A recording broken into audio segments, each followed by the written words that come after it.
Hey everybody, and welcome back to Hollow Knight. Fucking messed it up. I wanted to do this. Then I just made it the same as last time. Whatever.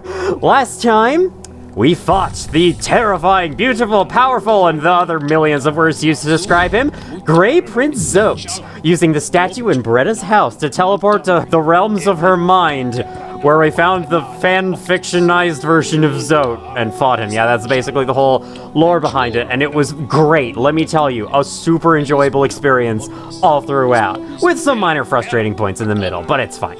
We defeated him all 10 times as well, which includes defeating him when he dealt literally almost all our health bar in one shot. So that was great fun. This time, we're not quite done with the action-packed boss battles yet, as we still have plenty more to go. Though, not actually that many. But there are going to be 2 major ones that we're going to be taking out in this video, and that might end up being all that I do, depending on things. So I guess I can start by going to sell one of my relics to you, since you are down near where I need to be anyway. We'll be going back here another time, possibly next time.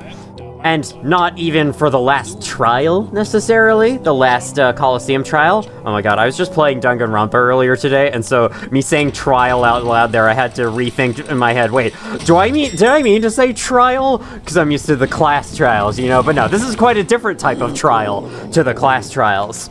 I'll go from the city storerooms, that way we'll have to meet Lem on the way down to where my destination lies. Ah yes, we also wrapped up a bunch of minor things to see throughout Hallownest. We have probably a few more to go, but none that I can think of at the moment, aside from journal entries. That's an obvious one, and we'll work on that. We will get there. We will get the journal entries, whether it kills me or not. That's not how the saying goes. I'll get it if it kills me. There we go.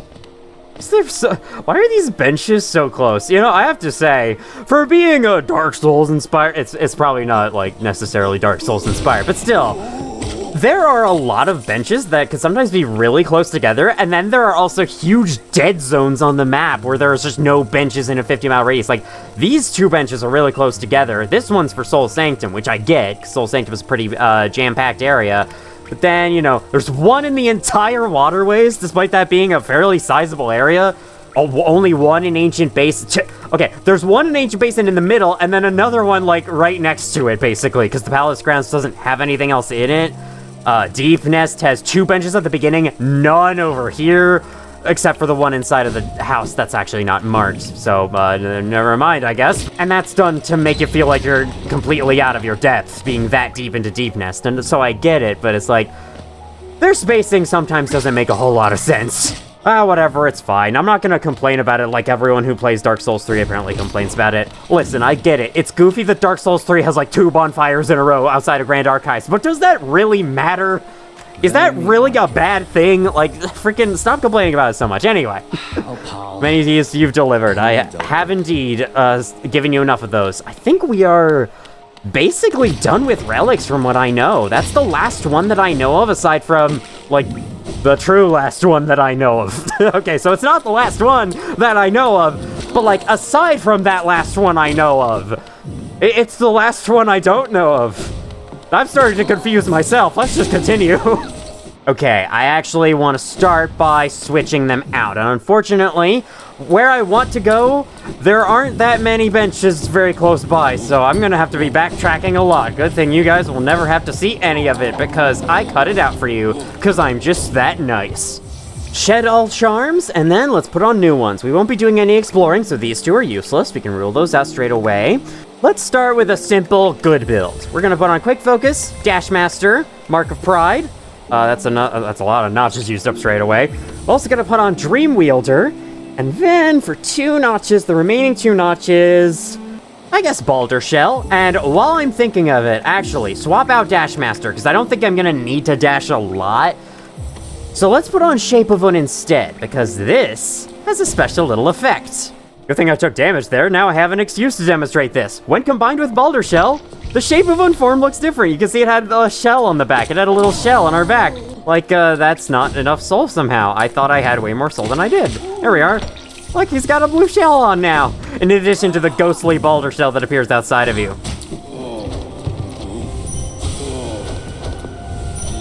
Thanks for the soul, Idjit. Not welcome, kill. Oh, I like to see you try. I like to see you try killing me. Defend, keep out. Oh yeah, you're doing a great job of that. Doing a real great job of that, buddy. Remember when those guys were actually kind of threatening and scary, and now look at them. Hamsies. That might be considered a rude word. I'm sorry if it is. Anyway, where I'd like to start is right in here. You guessed it, I'm willing to talk to my favorite shit buddy. The things I say sometimes, man. I don't know. What do I call this guy? My best, grossest friend? Yeah, let's go with that. That fits really well. Alright, well, he's not here. He's taking his time to pop out, that's for sure. Normally he's out by now. Hello? Game, you bugging? No. The game's not bugging. This is intentional. After killing the 3 dreamers, the Dung Defender will stop showing up in this spot. And this is because there's a secret around here. The secret is so hard to find, I don't think I ever would have found it without looking it up on my first playthrough. And in fact, you may have discovered this secret in another place. I'll explain later. Right down here, underneath this platform, notice how the floor looks a little broken. It's a secret breakable floor that does not telegraph itself. I think it's the only one of its kind in the game, if I'm not mistaken. And it is hiding the way to a king's idol. Well, I take back that one being the last one I know of, because that's definitely not true anymore. There's nothing to see there, but we did hear a noise this direction.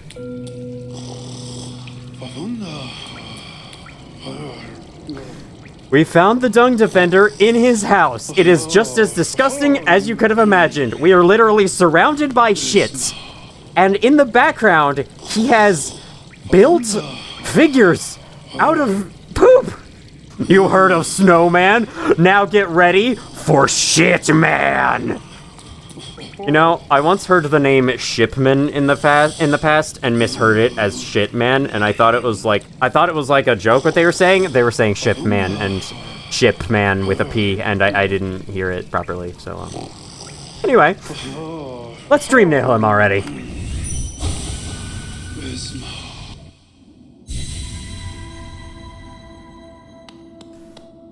You probably know where this is going, but hey, didn't expect this environment, did you? This looks awesome. Very monochromatic, but an awesome kind of monochromatic. All right, buddy. Let's tango.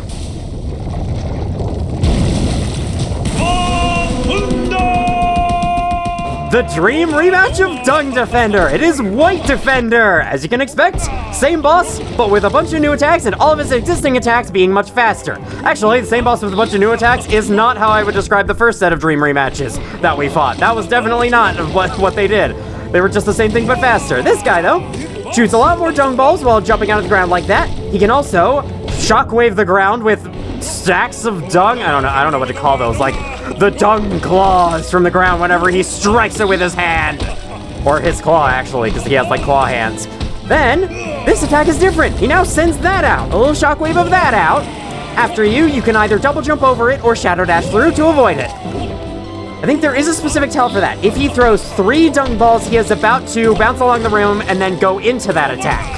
I think the Perpetual Noob guide series to Hollow Knight bosses called that attack the Jamboree attack, so I'm gonna call it the same thing. Yeah, as you can see there, he threw 3 dung balls before bouncing around like that. And then it all ends with the usual pop out of the ground move. I think that's all. Okay, no, there's one more thing that makes this guy different from the regular fight.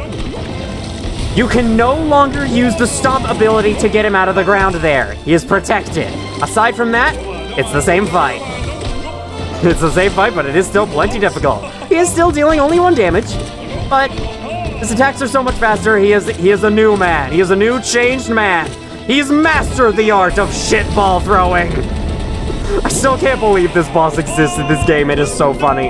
He has the same, I don't know what to call this, manic attack when he gets down. The same spam attack. There we go. I mean, I guess the food spam could be equated to dung in a way. I like to just go up near him where there's a blind spot where you aren't going to be hit, and then hit him as he falls. It's fun to do every time. There's also room to heal here, because another change this boss makes. We're actually not done with them.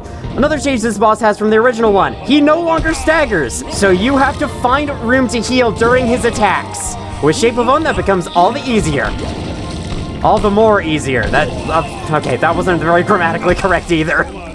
You see, I actually got good sleep last night, and now I'm commentating badly on this video compared to the last one. This is how it always goes, I swear to you. I don't know why that's the case. That makes no freaking sense. There we go. First fight of him is down.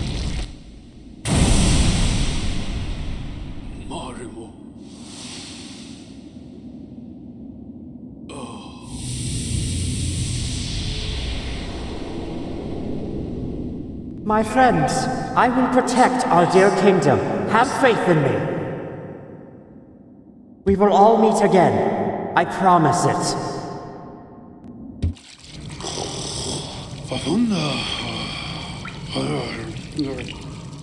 He must have let down his comrades, I guess. I did just kind of spoil it at the end there. That was the first fight down. Because, yep. Just like Great Prince Zote, you can fight White Defender multiple times. I'm actually not so sure it fits with this fight. It really fit for Zote, considering Zote's a stubborn, arrogant ass who would absolutely never back down that easily. Whereas this guy, I mean, he's a valiant knight that wants to protect his kingdom, so I guess that's why he's stubborn in his own way. But I do think that this whole fight multiple times things fit more for Zote. Especially because the only thing that changes in the subsequent fights this time is that he deals 1 extra mask of damage. And that's it. At least you don't have to fight him as many times. He only has 5 fights compared to Great Prince Zote's 10. And you better believe I'm gonna do all 5 of them, because something special happens if you do, unlike with beating Great Prince Zote 10 times, where nothing special happens. Alright. Fight number 2. Like I said, it's no different, only that he does 2 damage now. Or maybe he has more health. I should check the wiki to double check. There we go. And now, blast! You can actually kill the dung balls that way as well. Can you kill these ones? Oh, you can! Soul spells can kill the dung balls. You can only hit them away with your nails, so that's actually a property that's really good to know. In case you're about to be hit by them and you have soul, you may as well use it. Here we go. I have the same charms as I had the first time, but after this one, I will switch them out because I have some more combinations I should show off. And in the middle of a battle is the best time, or in the middle of a long boss battle that we're going to be fighting multiple times is the best time to show that kind of thing off. Even though I didn't do the best job of it last time. That's because I couldn't, because Great Prince Zote was so crazy hard, I pretty much had to use Unbreakable Strength, or not Unbreakable Strength, Fragile Strength. I haven't made that charm unbreakable yet. Yeah, I basically had to use Strength in order to make that winnable. Whereas this time, I don't really need to. This guy is much easier than Great Prince Zote is. The reason why these 2 fights are so similar in their structure is because they were both added in the... Oh my god, I just barely knocked that away. They were both added in the Hidden Dreams update for Hollow Knight, the very first expansion to be added. So they're the 2 additional dream bosses that came later. Dream rematches that came later. The base 3 were Lost Kin, Soul Tyrant, and... Ow. Yeah, you know, Ow, the boss fight, Ow. The boss known only as Ow. It's like the knights who say knee. I don't know. Failed Champion is, I think, the last one I was thinking of.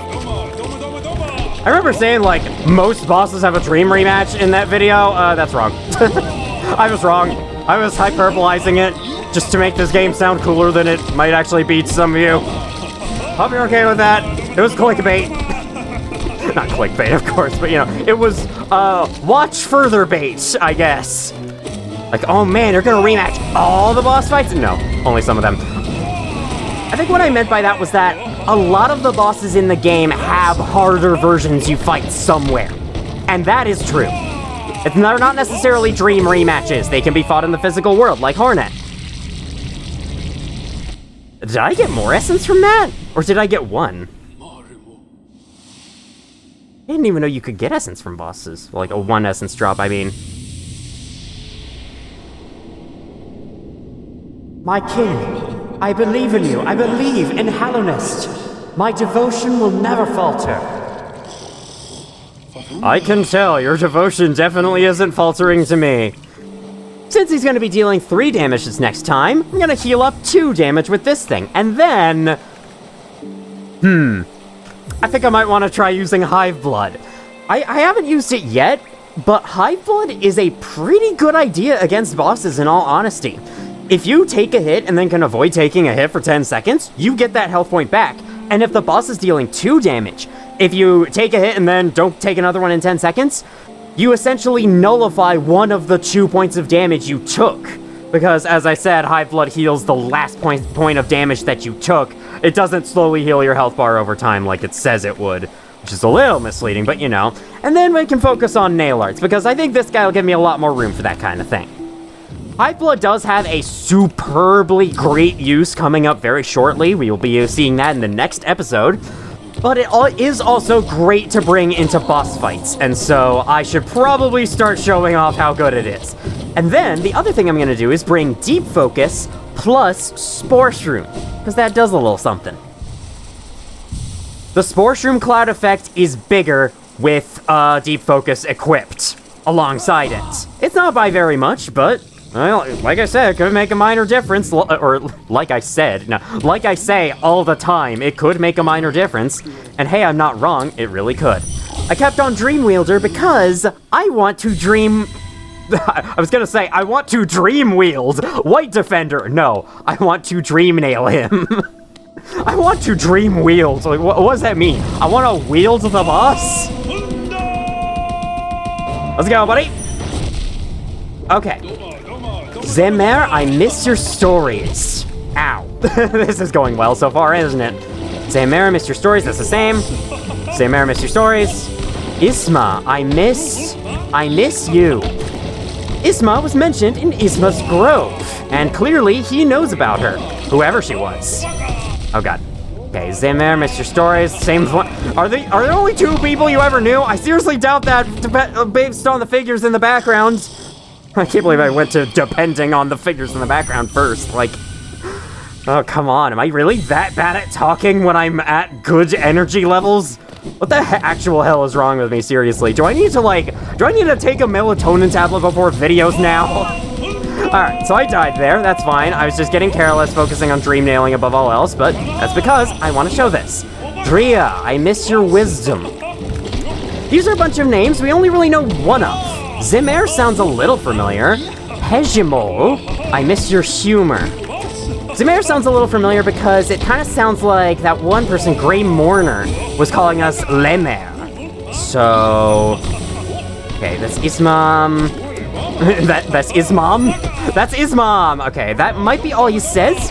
If there's any extra dialogue, I'll show it on screen right now. Otherwise, I'm just gonna focus on fighting.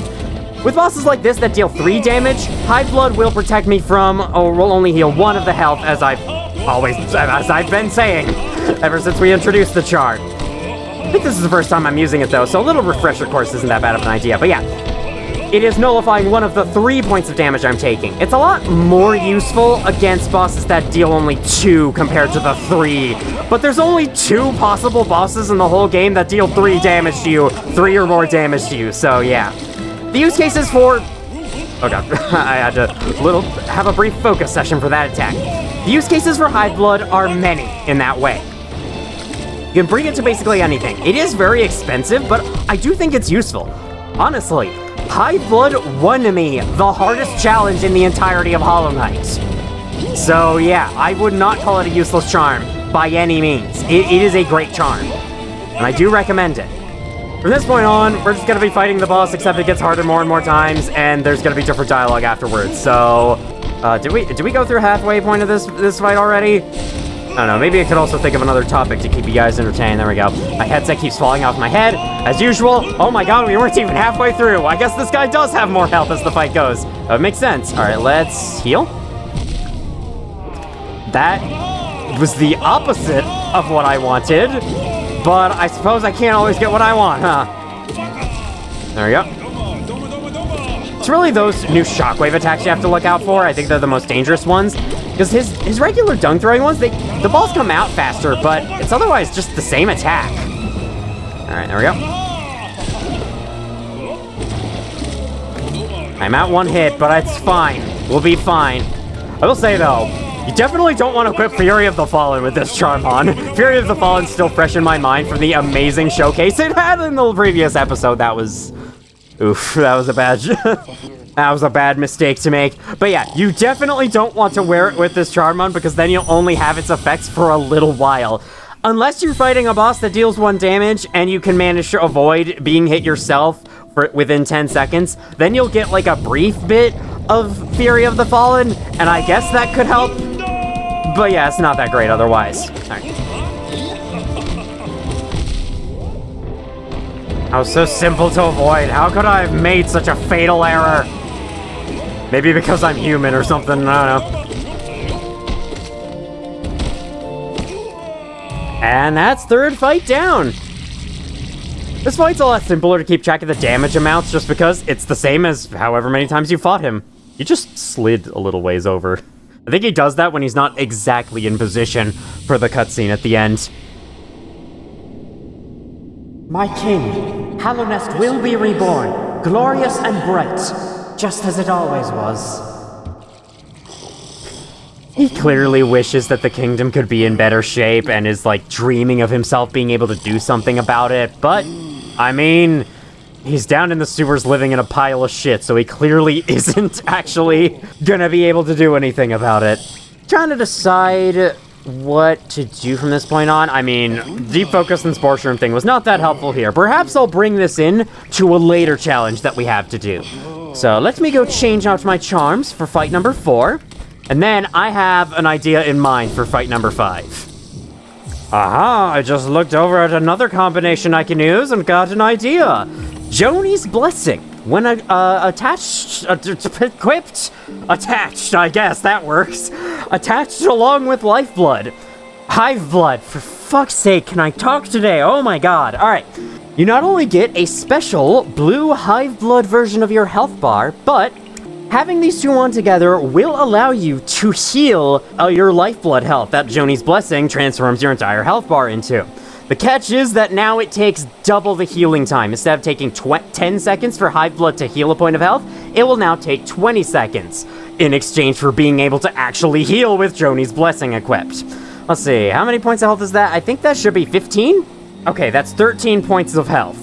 I thought that was actually enough to access the secret door into the abyss, but turns out no. You do have to have Joni's Blessing and the other Lifeblood charm, Lifeblood Hard on, in order to access that. I think the way I did it is I equipped Fragile Heart to raise my health. Anyway, so with this amount and him dealing 4, okay, yeah, so if every time I take a hit, I'm able to successfully avoid damage for 20 seconds, I will actually get another hit out of this, whereas with normal Joni's Blessing, I would have been dead, like, by then. This isn't that helpful of a combination, but it is a combination, and I feel like showing it off. So, I'm gonna show it off. You can't stop me. Here we go, here I go, showing it off. Because I think if I didn't have Hive Blood on, I would get killed in 4 hits, but if I have Joni's Blessing and Hive Blood on, and I'm able to heal 1 point of health after every hit, then that means I get a 5th hit. It's not gonna be, again, it's not gonna be that useful, but it's there. I feel like I'm helping myself a little bit out, at least with this. So this boss fight is kind of our main way of introducing ourselves to the 5 Great Knights of Hallownest, who are figures in lore that don't have a lot of information about them available in the game, though there is some, and through that you can piece together who they were. Those 5 figures in the background, the one in the center there is the King of Hallownest, and the ones surrounding them are the other Great Knights. So, who was the 5th one? Well, yeah. You may have been able to figure it out, but it is none other than Dunk Defender himself. He was once one of the 5 Great Knights of Hallownest. I think I may have even mentioned this in a previous video. I can't remember, when we first fought Dunk Defender, I may have mentioned that he was one of the Great Knights of Hallownest, if you can believe it. Okay, I pressed Windows key, but it's fine! I managed to avoid the attack! Alright. That's been a surprisingly common occurrence while recording these videos. I don't really know why. Okay, I'm gonna stay back, watch where the dung balls are going. They will break on their own after a few hits, so it's not very hard. Ow, okay, I don't know if had I actually healed the point of health by then? I hope so. Alright, there we go. I think, after we're done fighting him all 5 times, I will read his journal entry, and that will go into a little bit more. But I think the most information there is about the Great Knights is found elsewhere. His Dreamnail dialogue was referring to each of them. Isma was a Great Knight, so was Drea, Zemer, and Heshimo, whoever they might be. That figure on the far right does look a little familiar, though. It vaguely resembles the armor that the False Knight was wearing. The maggot who was the False Knight battle was wearing.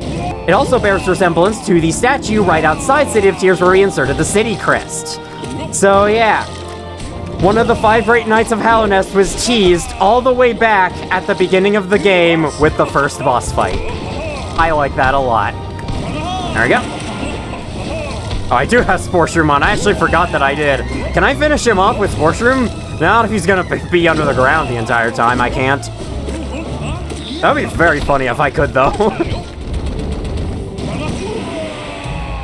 Finish him off with a scream from the depths. I almost said from the heavens. That would not be true, though.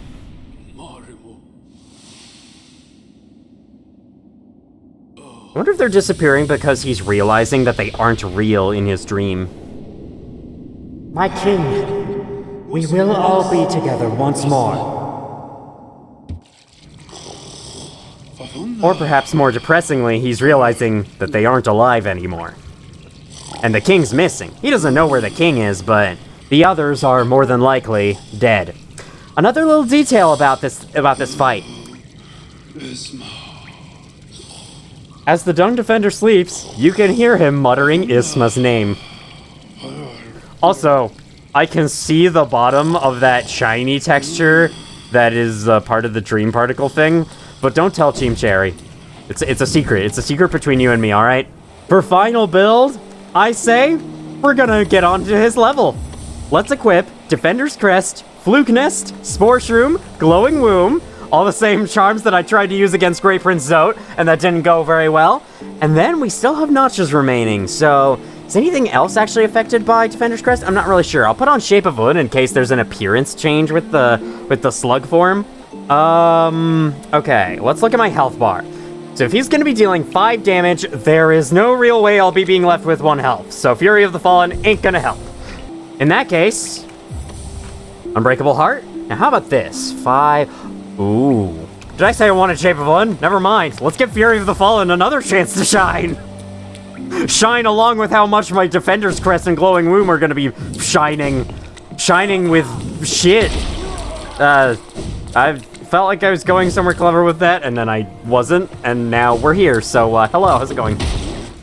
I don't want to say these charms are good for this fight, because they're not. I just think this would be funny. And this boss is easy enough to the point that I actually can use them against him and win, unlike a certain other person I can think of, whose name starts with Z. Now, I'm assuming you guys are going to throw yourself in the boss as he appears, right? Just like you did last... Yep. Don't do that, man. He hasn't started fighting yet. There you go. That's what you should do. Learn from the example of that last one. All right, here we go. So if we get hit twice in a row, Fury of the Fallen can clutch us out. I'm also going to try not healing this whole time. But you look at this. I found a topic to talk about every time I fought him. I think the 3rd time was the only one where I didn't really have a topic to talk about, so even though it's just kind of fighting the same boss over and over again with it getting ever so slightly harder each time, I managed to find something to talk about each time, somehow. I didn't think I would be able to, but I mean, Hollow Knight has rich enough lore that it's not that surprising. I think he would absolutely want us to do this in a true ultimate battle against him. He's throwing dung balls at us, so naturally we should be just as disgusting back to him, and he would actually like it. Okay. Okay. Alright, here's Fury of the Fallen. Let's go, Fury of the Fallen. Let's go. We're gonna win this. We're gonna win this for us. No, you're not. Alright. This usually takes me a couple tries, because it's hard. I'm the boss. Indeed. I like how he says that. Even though, you know, it's more Hollow Knight bug gibberish, but it's not gibberish. They probably put a lot of thought into it, but you know, it sounds like he's saying, "You the boss." You the boss. He's like congratulating you for doing so well against him. I love this guy, man. He might be absolutely disgusting, and attacking you in very disgusting ways. But you can't help but love him.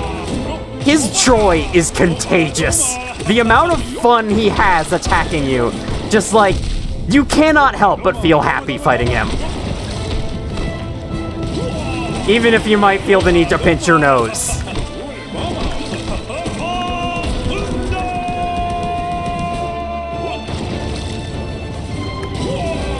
I'm not gonna heal. It's not only because it's kind of not easy to do, but I can get a Fury of the Fallen hit on him every time. And guess what I've been forgetting to use? These. I tried to use a nail art against him while I was standing in front of him like a fucking bozo. Alright, let's try that again and maybe tackle things a little bit smarter.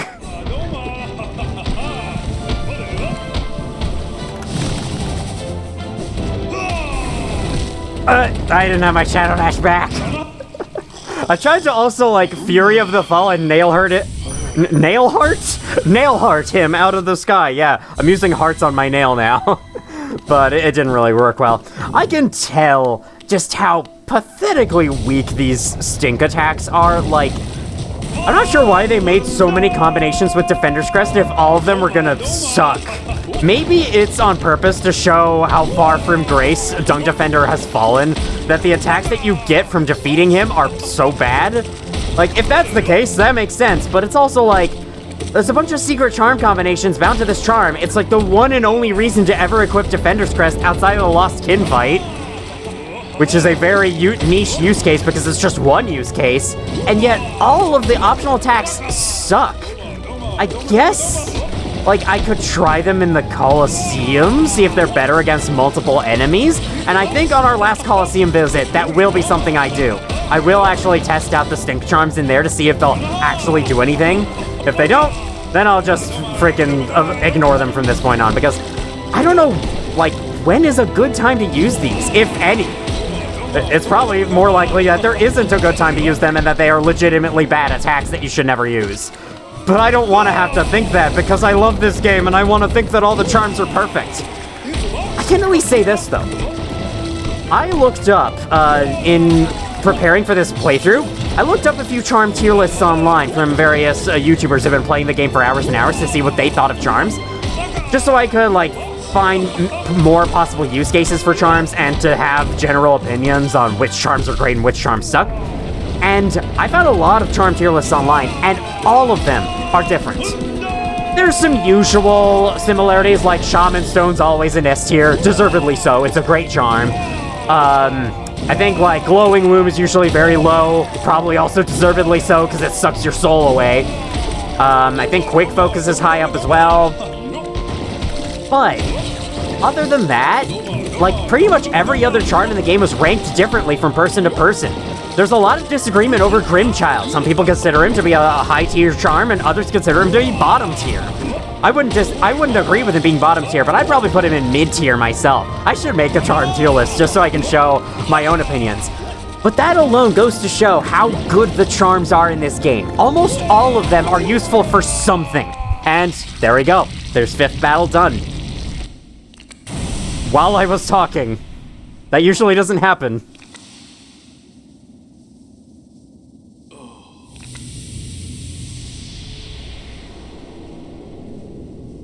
How funny that I see you in my dreams too, little one. Your noble bearing reminds me of our dear king. When he returns, I'll ask him if you can become a knight. What jolly adventures we will have.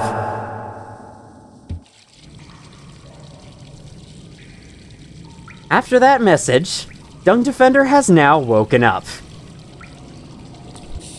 Ah, you're awake and looking well rested. I was startled when I woke to find you curled up beside me. But of course you're welcome to rest here whenever the world wearies you. As the king granted his kingdom to shelter those who needed it, I offer my home. Stay as long as you like, down here where it's cozy and warm and moist. I'd rather not stay down here too long, but I do appreciate the offer. My cave may see a far cry from the finery of the palace, but even still, the memories of my former comrades and our glorious king remain fresh in my mind. The Pale Court was a wondrous place full of the age's greatest heroes.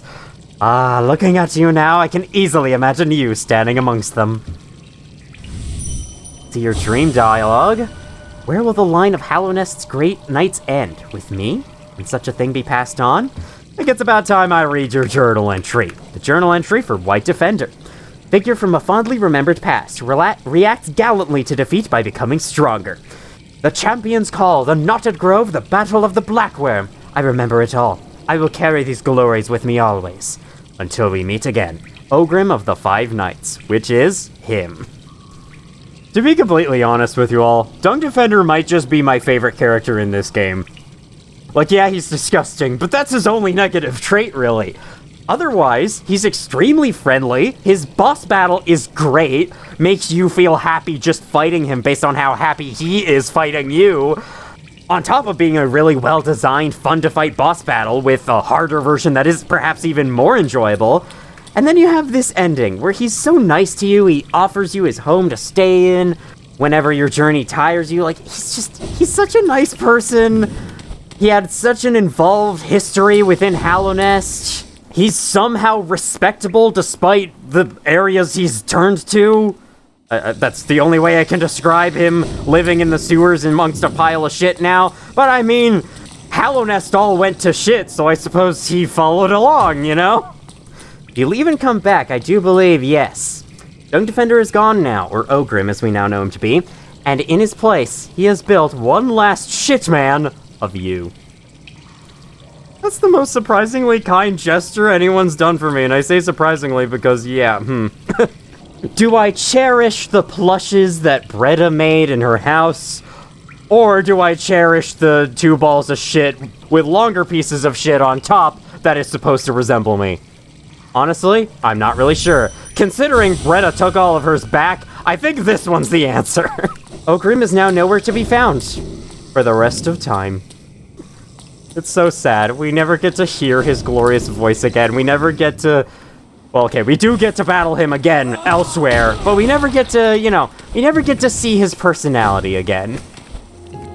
We interrupt for this program for some extra news from the second file. If you find yourself losing a lot against a warrior dream and don't want to skip through their dialogue every single time, just dream nail them, and the fight will start immediately. The same applies for after they're dead. You can skip their dialogue by just dream nailing them. They'll give you the essence straight away. This is good to know if you ever decide to speedrun the game.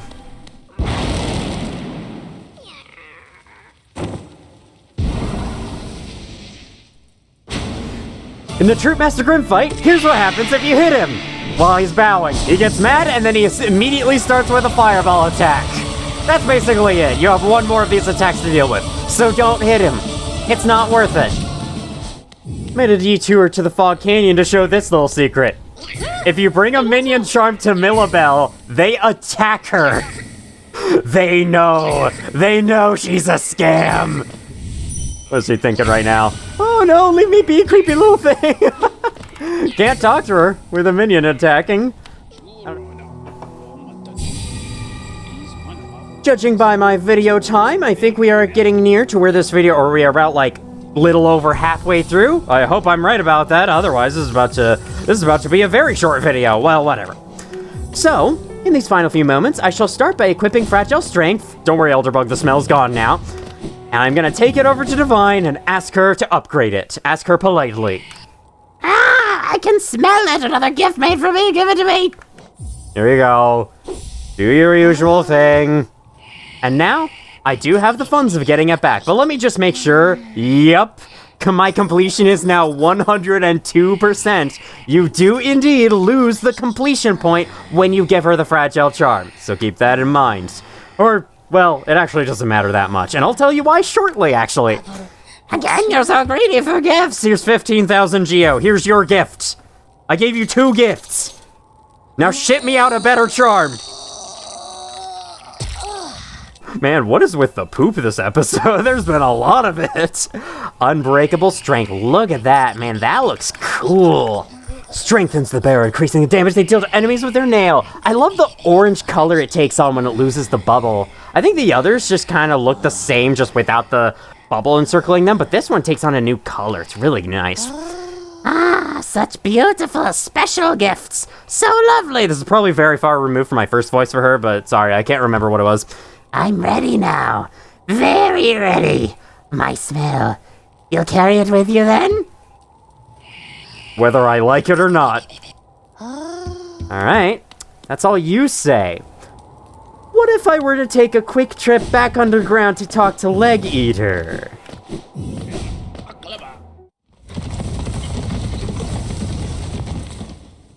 While I'm on the way, I can show a special charm combination I'm never gonna use. Dream Wielder plus Dream Shield. With these two equipped, the shield is slightly bigger. Here's what it looks like normally, in case you're curious. And then... boop, it's a little bit bigger. It's only a 15% increase, so yeah, definitely not great, but... I mean, like I say a lot, you never know. It could make a difference in your darkest hour.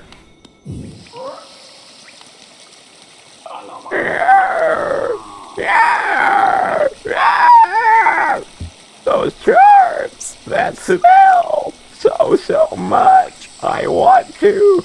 Yes, I know where you are now. Above me, much above me, but I know where to go. I will come.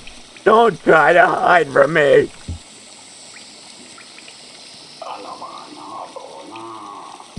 I'm scared for whoever you're talking about.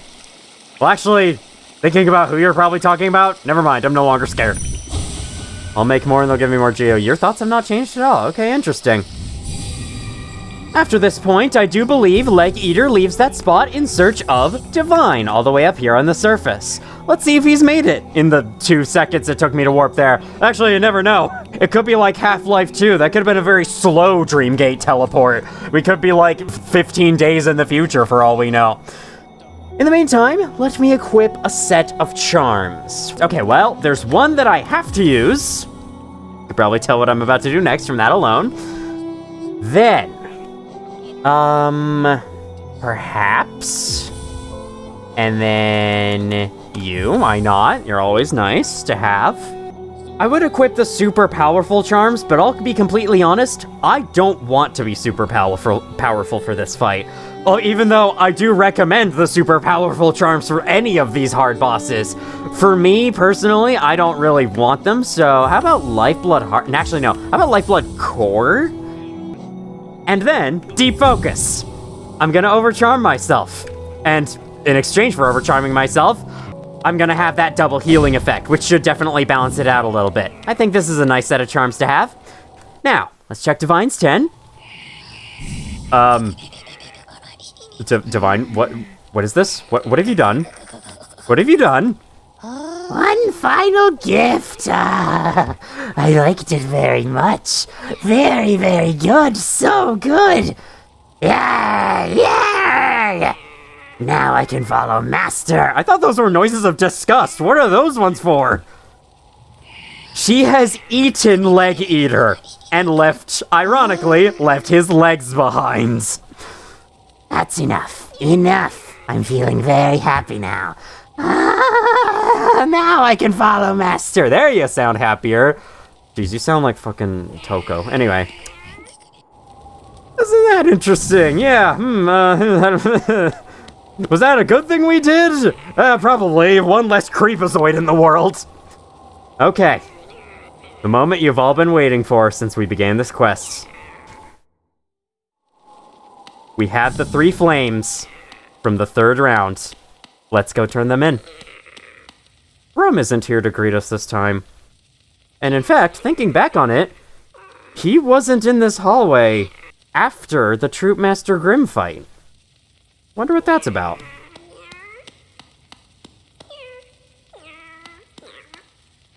I suppose we're not meeting in this room anymore. This room is so ominous when the fight isn't happening. It's like all shadowed up there. Like there could be people up there. There could be something up there looking at us and we would have no idea.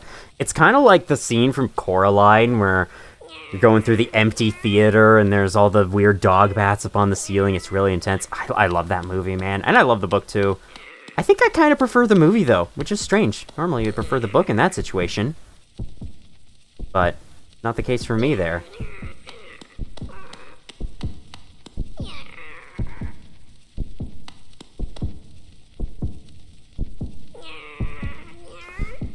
So, the idea here is that Grimm is sleeping. I know, I thought he was having a heart attack the first time I saw it, but no, apparently he is sleeping. Didn't realize this guy had such elevated heart rates in his sleep. If you do not have Grimmchild equipped at this point, trying to dream nail him will keep you out. It'll show up a barrier, and you'll be told to go equip Grimmchild. But we have him on, so let's go.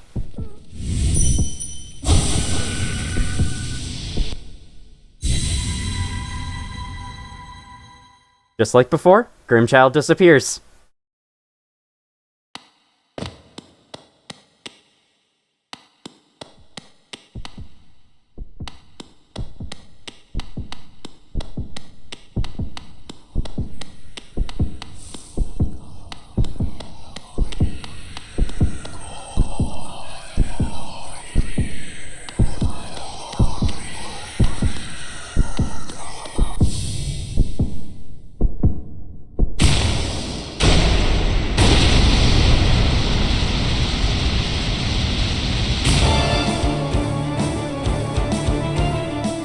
It's time for the dance to complete the ritual! Nightmare King Grimm might just be the hardest boss fight in the entirety of Hallownest, in my humble opinion.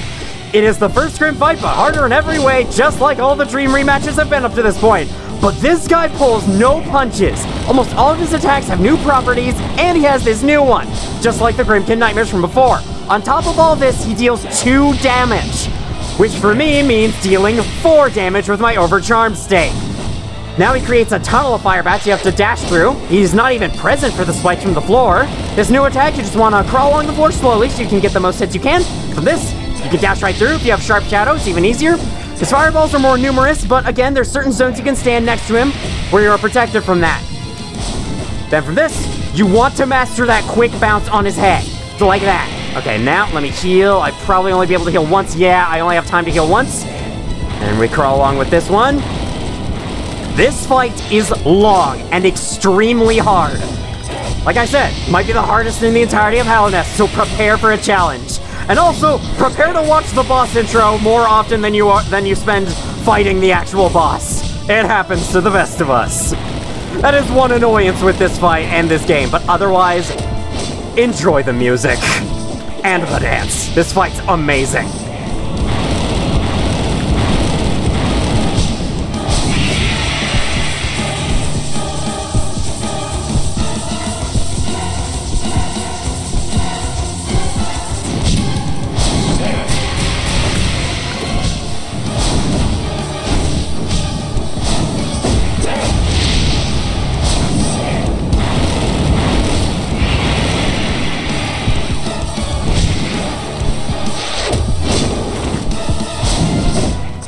Intense part is so good. The atmosphere of this fight is on point, just like the original one. God, I love this boss. This is like the perfect Hollow Knight boss. It plays to the strengths of the boss fights in this game perfectly, because the bosses are kind of playing out in a rhythm, kind of like a dance, kind of like this guy. They do an attack, and you respond in a particular way. That's what this entire fight is about, and for that reason, it's one of the best ones. I like how he stands on one leg as he's opening his cape now. I don't think he did that before. Or did he? Maybe I'm wrong. If you're close to him when he's about to do the fire bat attack, he will back up from you. He could also do this in the original boss, though I think it happened once, but I didn't really point it out. Alright, here we go. Just like before, he will do the huge fireball burst attack that he did before. Yeah, this one. At the 1/4 stage, 2/4 stage, and 3/4 stage of the fight. Upon the second one being done, the background is now all lit up. That means you are halfway through. Oh, God. My press Windows key? No, God. Why does that keep happening, man? That was close. I just narrowly managed to get my control back in time. Okay. Boom! Okay, oh, jeez, that's... Oh, sheesh. Oh, sheesh, that's a problem.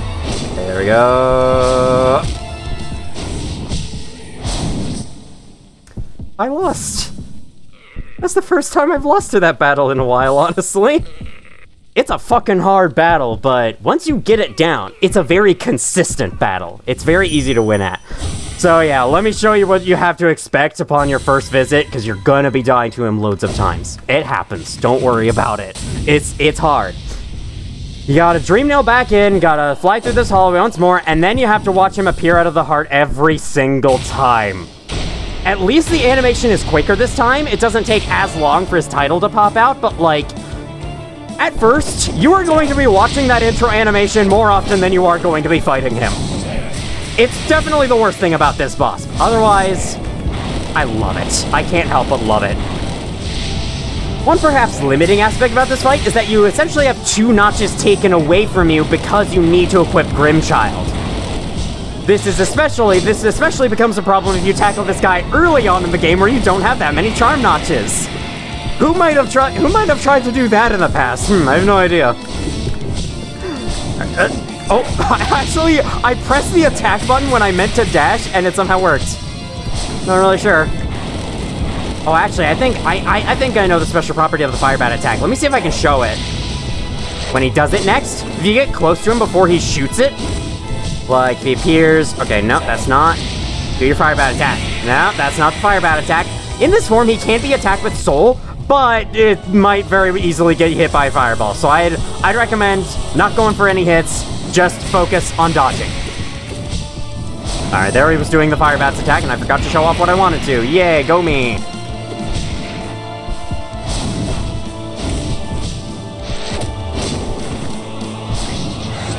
Okay, there's him dashing away like that. I like the sound he makes as he's doing it. The gree!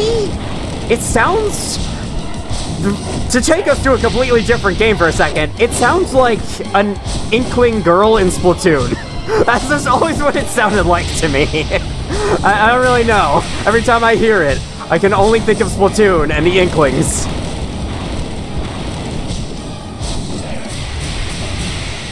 Okay, if you get close to the fire bat attack before he shoots it out, he'll teleport to the opposite side of you and shoot another pair of fire bats at you. I don't think I'm going to be able to show it because I'm just too used to the usual rhythm I have with this fight to do that. There you go. Nope, not going for that. You need like a clear spot to go for it. There we go. It worked out, but only because I got lucky with the fire distribution. There we go. And now... he was on the opposite side of the arena. Okay, stay at the center. If you're cornered,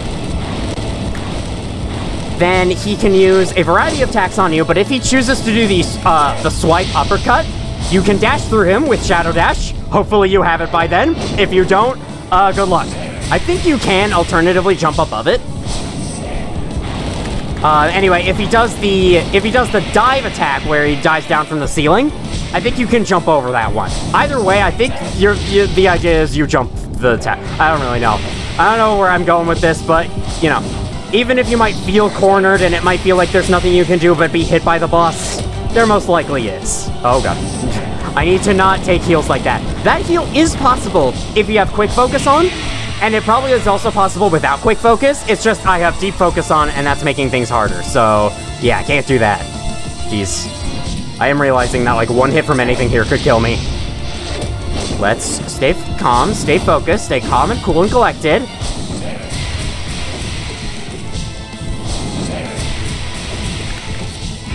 There we go. Now I have 2 hits. Scream at him. That's how you... Whoa! Oh, okay. He can also do that.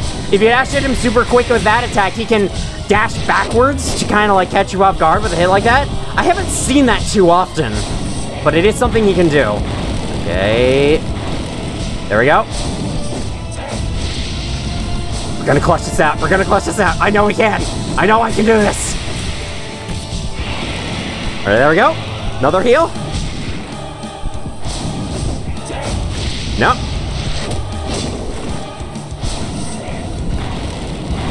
And there he goes! Last hit! He was at the last hit for a while there.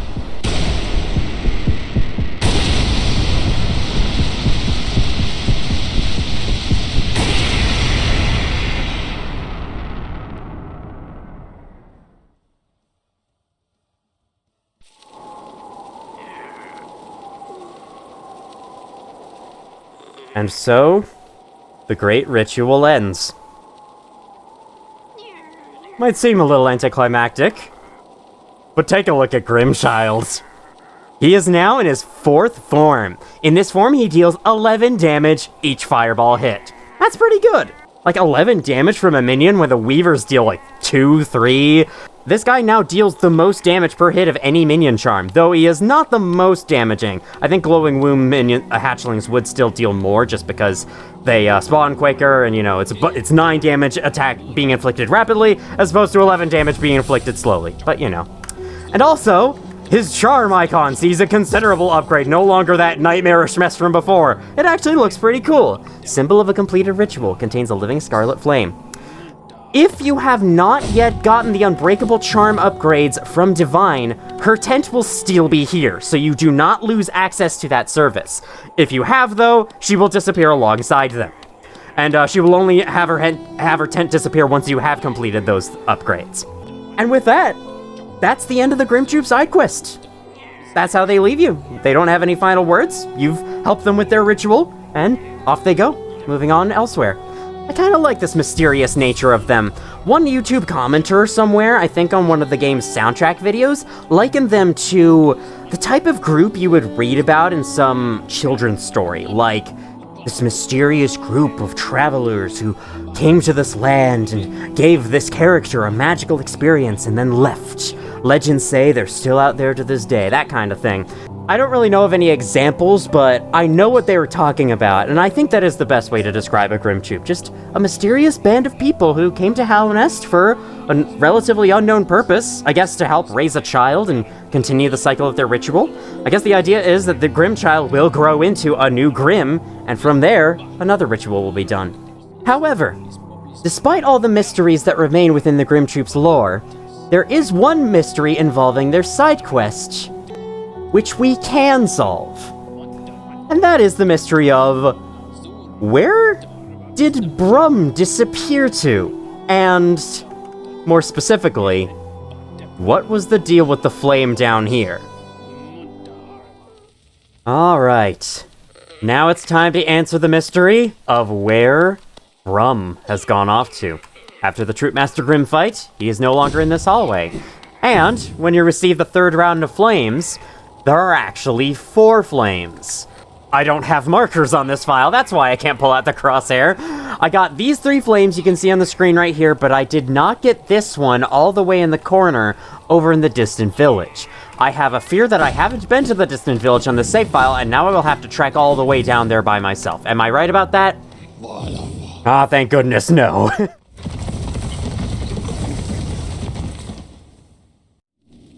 Alright, here we are. Since I don't have the map for this place, I can't show you, like, exactly where it would be on the map, but if you look at the map carefully enough, you'll see that it is right down here.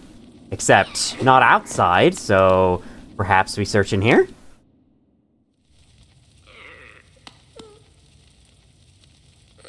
Here you are. You came. The red flame I've gathered from this dead kingdom. You would claim it for our master, for his final act. The ritual plays itself out once more. We are like the notes in an old song, you and me.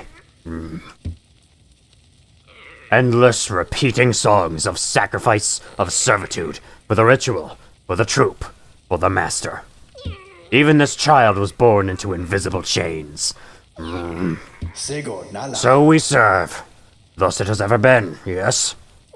Take the flame, then. It is why you came here.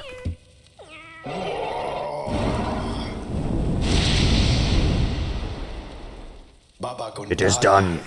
And yet, it is not merely by fortune that we meet here, in the darkest, furthest reaches of the world, where my master's scarlet eyes cannot see us. A song that never ends is no song at all. You take part in the ritual, yet I sense you truly have no master. Is it so? Perhaps together we can banish that livid flame and let this dead kingdom rest in peace. If you wish to silence the endless song, meet me where it began. But if you return to the master and complete the ritual, as long as you do it without regret, I will bear you no hatred. So talking to him will give you a flame for free, but it also shows the way to a split progression path.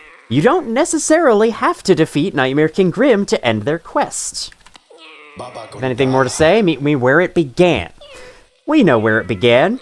It began in the Howling Cliffs, in the most unremarkable cave of all time.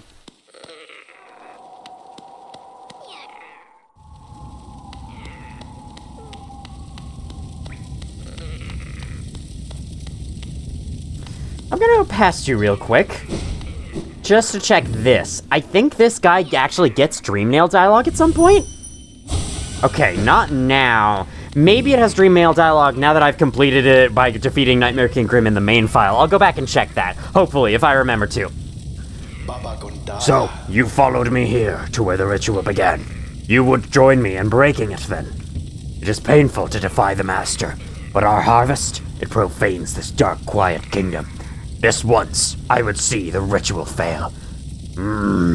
Now, let us destroy the anchor and banish the Master. Never shall he return here again. He's got a soft spot for Hellnest. I like this.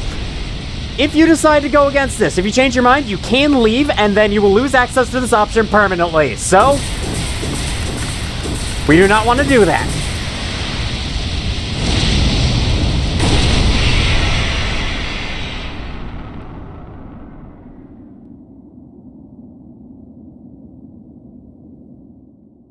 And with that, the Grimm Troop is now gone from your game.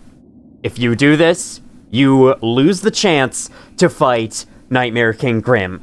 For now, there is another opportunity in the Godmaster DLC, but the ability to actually fight him the proper way is now lost, and you cannot call them back. In addition, I just scrolled right past it. Grimmchild is now gone. You lose access to Grimmchild permanently. So, how do you fill that charm slot then? You're about to see. First of all, I think the corpse here is also gone. Yeah, even the corpse is gone. They really remove all trace of them, aside from the torches in the background. All trace of the Grimm Troop is removed from your world now. What do you say we take a return to Dartmouth?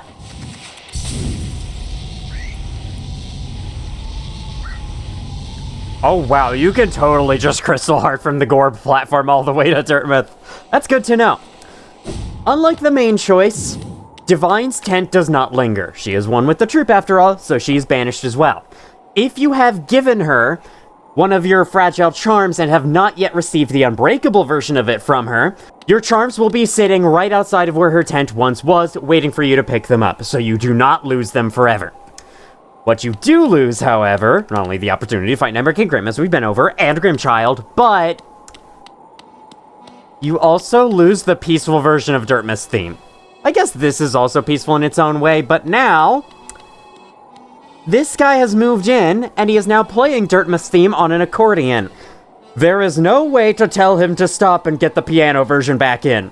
So your Dartmouth now sounds like this forever, if you make this choice.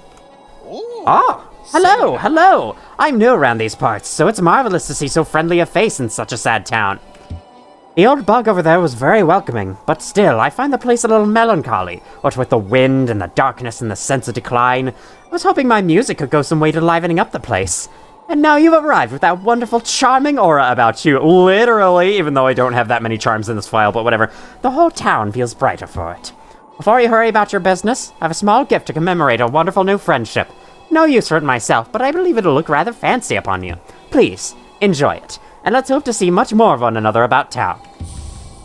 He gives you the charm to replace Grimmchild. Carefree Melody.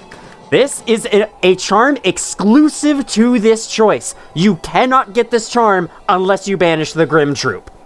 So you have to choose between having Grimmchild or having Carefree Melody and, being able to fight Nightmare King Grimm and not, and being able to hear the piano music of Dartmouth. There's a lot of, pros and cons to either choice. Carefree Melody, for 3 notches, will occasionally block damage upon being hit. If you get hit and it's able and a random chance succeeds, you just won't take damage. The way this works, upon initially putting the charm on, it will be guaranteed not to block damage the first hit. Then, after the first hit, the chance increases to 10%, and then it goes up from there. the chances go 10%, 20%, 30%, 50%, 70%, 80%, and finally 90% every time that it fails to trigger. Then once it does successfully trigger, it resets back to 0% chance and restarts the whole cycle from there. So let me demonstrate it as I'm right next to a bench. And then let me talk to this guy some more because that's not all his dialogue. Ah, just marvelous. I'm so glad you consider my gift worth wearing.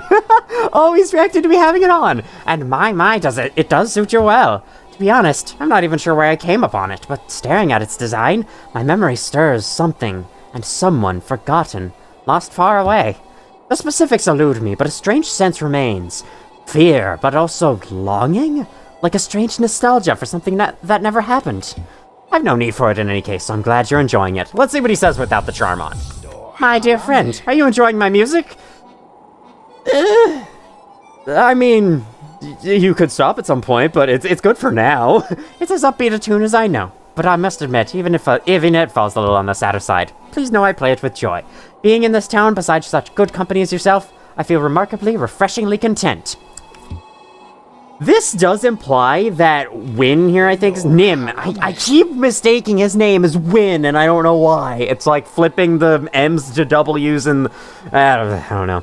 This implies that he is the composer of Dirtmouth's theme. And, you know, normally you wouldn't hear music in Dirtmouth in-universe. You only hear it as the player, so I kind of like that for that reason. But I do definitely prefer Dirtmouth's normal theme. And one little detail I love about this is that the charm you receive, depending on which choice you make in the Grimm quest, is the face of which person you followed. If you make the main option to complete the ritual, it's Grimm's face, and if you choose to help Brum, it's Brum's face, or his mask rather. And yeah, I'm pretty sure this guy is supposed to be Brum, shed of the mask and shed of any memory regarding the Grimm troop. He just kind of wandered in like that. Why did I choose to travel here? And how far I must have come to forget the origin entirely. Oh, right, Elderbug also points him out. I forgot to freaking show the dialogue. I don't know how it took me that long to think of those three simple words, but it did. Gain a new tune and some new company. Yep, indeed. I forgot to talk to the people about the Grimm troop being gone in the main file. I'll get to that in the next episode. Pow! Alright, now I have a 10% chance. Do I get it? Nope. Okay, and then 20? Nope, okay. And now, there we go. There's the charm activating. That hit did not count. I'm pretty sure it'll also block 2 damage hits. Let me see. Alright, the charm does protect you against 2 damage hits as well. That makes sense. So yeah, Carefree Melody, I think, is best used as, an addition to a tank-focused build, where, you know, it synergizes well with Grub's Song, with probably Balder Shell, Thorns of Agony, all those charms that encourage you to just get in there and take damage. I think it adds on really well with. Otherwise, it's very expensive for what it does. I know that it can definitely save you in a pinch, but is it really worth avoiding fighting Nightmare King Grimm for it? In my opinion, not really. Nightmare King Grimm is one of my favorite bosses in this game, so I don't want to just not fight him in a playthrough in order to get a charm that's 3 notches for a chance of avoiding damage. I'd rather avoid the damage myself. Ideally, I don't get hit in the first place, so this is definitely not a charm for me, but I can see how others would like it. So basically, to sum up the Grimm Troop quest's options, you can fight Nightmare King Grimm and complete the ritual, where you're, in lore, you're kind of feeding into this cycle of something that you don't know much about, and otherwise you're banishing them and kind of clearing them out of Hallownest. If you think that their presence here is not desired either, you can do that. For gameplay, though, if you choose to complete the ritual, you do have to fight one of the hardest bosses in the game, but also, in my opinion, one of the best bosses in the game. And your reward is a minion charm that deals 11 damage every fireball hit. And that's about it. It's a good charm, but not a terrific one. You are also always given the opportunity to upgrade your fragile charms to unbreakable charms. For banishing the troop, you lose access to all of that stuff forever. The quiet piano music of Dirtmouth goes away, but you are given a pretty decent charm, and a very different charm from Grimchild, as your reward. In my personal opinion, I highly recommend completing the ritual because Nightmare King Grimm is an awesome fight, but if you'd rather banish the troop, if you think banishing the troop sounds more fun for you, go right ahead.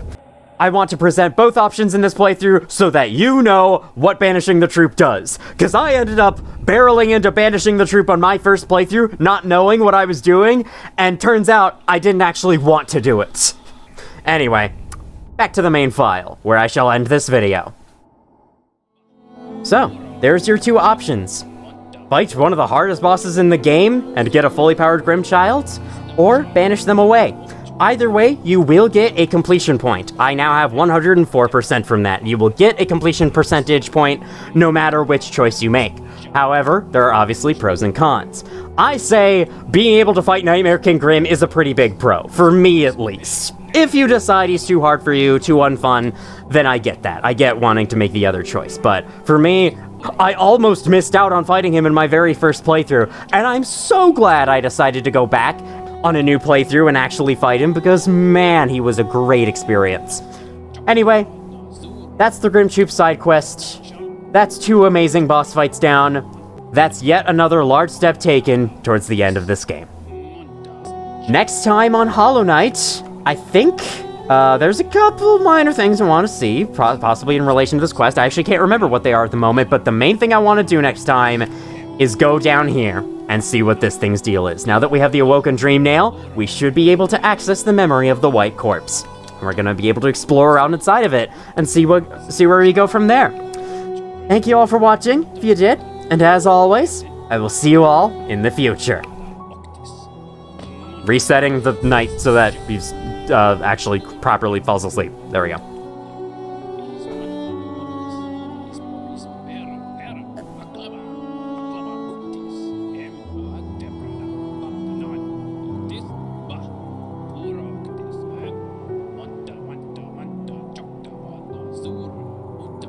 Snapchat.